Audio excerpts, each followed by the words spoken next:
भारतीय दर्शन को सबसे ऊपर रखने वाले, एकात्म मानववाद का सिद्धांत देने वाले पंडित दीनदयाल उपाध्याय जी का जन्म 25 सितंबर 1916 को मथुरा के नगला चंद्रभान नामक गांव में हुआ। इनके पिताजी का नाम भगवती प्रसाद उपाध्याय था और इनकी माता का नाम राम प्यारी था। जब यह 2.5 साल के थे तभी इनके पिताजी का स्वर्गवास हो गया था और 1924 में इनकी माताजी का स्वर्गवास हो गया।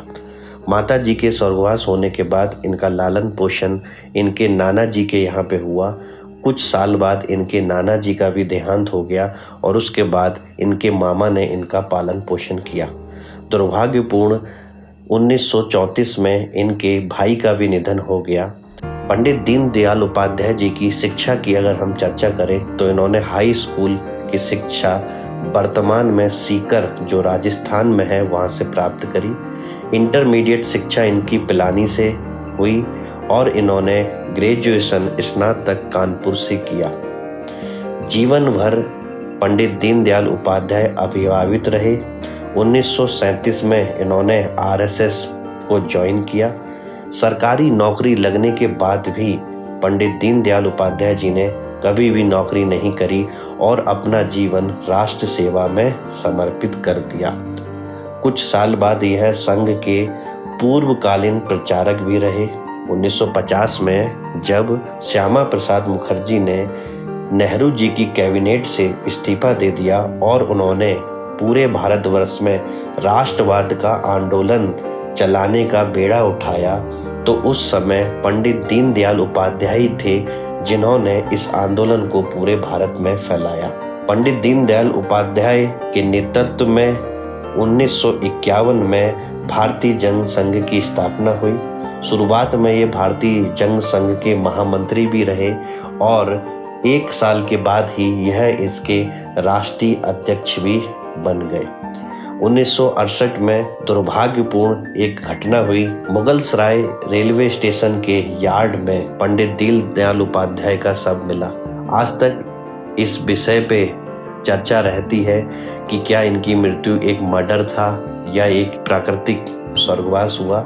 इसके बारे में हमें अभी तक नहीं पता चला, लेकिन हमें यह तो पता है कि हमने इतने बड़े महान नेता को खोआ जिसने पूरे जिंदगी भर भारत माता की सेवा करी। अगर जब पूरा विश्व पूंजीवाद और साम्यवाद की अच्छाई और बुराई के रहस्य में उलझा हुआ था तब उसी समय दीनदयाल उपाध्याय जी ने इन दोनों विचारधाराओं को नकारते हुए एकात्म मानववाद की धारणा दी थी। इनकी धारणा के अनुसार समाज का आधार संघर्ष नहीं है बल्कि समाज का आधार सहयोग है। व्यक्ति से परिवार बनता है, परिवार से समाज बनता है और समाज से राष्ट्र बनता है और फिर इसमें मानवता क्या है सर्वोपरि होती है। यह पंडित दीनदयाल उपाध्याय जी का सिद्धांत था। पंडित दीनदयाल उपाध्याय जी कहते थे कि व्यक्ति केवल शरीर नहीं है बल्कि वह मन, बुद्धि और आत्मा का मिलन है। इसलिए हमें हर व्यक्ति को एक समग्र रूप में देखना चाहिए। भारतीय दर्शन शास्त्र में धर्म, अर्थ, काम और मोक्ष की जो अवधारणा दी गई है उसी अवधारणा के आधार पे पंडित दीनदयाल उपाध्याय जी ने अपना एकात्म मानववाद का सिद्धांत दिया। उनके अनुसार भारतीय दर्शन शास्त्र जिसे हम इंडियन फिलॉसफी कहते हैं वही सर्वोपरि है। पंडित दीनदयाल उपाध्याय जी कहते थे कि शासन को व्यापार नहीं करना चाहिए। अगर हमें अपने देश का विकास करना है तो ग्रामीण विकास करना पड़ेगा और लघु उद्योगों को बढ़ावा देना पड़ेगा। पंडित दीनदयाल उपाध्याय जी विकेंद्रित व्यवस्था के पक्षधर थे और सामाजिक क्षेत्रों के राष्ट्रीयकरण के सख्त खिलाफ थे। उनका कहना था कि लोगों को बुनियादी जरूरतों के लिए राज्य पे आश्रित रहने की जरूरत नहीं है और अंत में उन्होंने यह भी कहा था कि आर्थिक और राजनीतिक ताकत का एक जगह जमा होना लोकतंत्र के खिलाफ है। पंडित दीनदयाल उपाध्याय एक ऐसी हस्ती थे जिन्होंने राजनीति में सिद्धांतों के बीज बोए और आजीवन उन्हीं सिद्धांतों पे रहे।